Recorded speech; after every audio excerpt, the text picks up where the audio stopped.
জয় গুরু।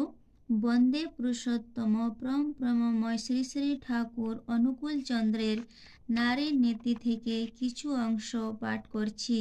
মেয়ে আমার, তোমার সেবা, তোমার চলা, তোমার চিন্তা, তোমার বলা পুরুষ জনসাধারণের ভিতর যেন এমন একটা ভাবের সৃষ্টি করে যাতে তারা অবনত মস্তকে নতজানু হয়ে সসম্ভ্রমে ভক্তি গদগদ কণ্ঠে মা আমার, জননী আমার বলে মুগ্ধ হয়, বুদ্ধ হয়, তৃপ্ত হয়, কৃতার্থ হয়। তবেই তুমি মেয়ে, তবেই তুমি সতী।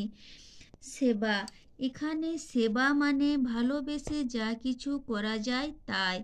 তোমার সেবা তোমার সংসারের প্রতি এমন হওয়া উচিত যাতে তারা তোমার সেবায় মায়ের স্নেহের অনুভূতি করে, কারণ একমাত্র মায়েই তার সন্তানের প্রতি নিঃস্বার্থ সেবা দান করে। যে সম্পর্কে কোনো স্বার্থ নেই সে সম্পর্কই জন্ম জন্মান্তরের হয়।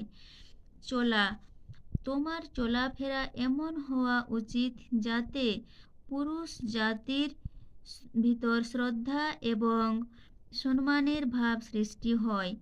চলা বলতে তুমি কি ধরনের পোশাক পরবে, কোথায় কিভাবে নিজেকে প্রেজেন্ট করবে।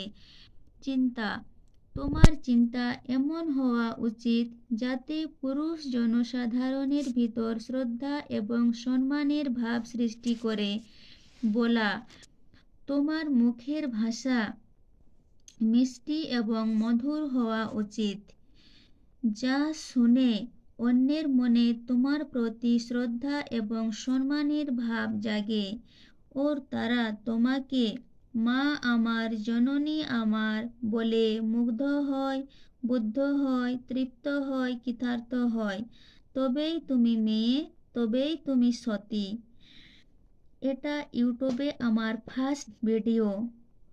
আমরা তো মানুষ, আর মানুষ মাত্রেই ভুল হয়, তাই যদি কিছু ভুল হয়ে থাকে ক্ষমা দৃষ্টিতে দেখো। জয় গুরু।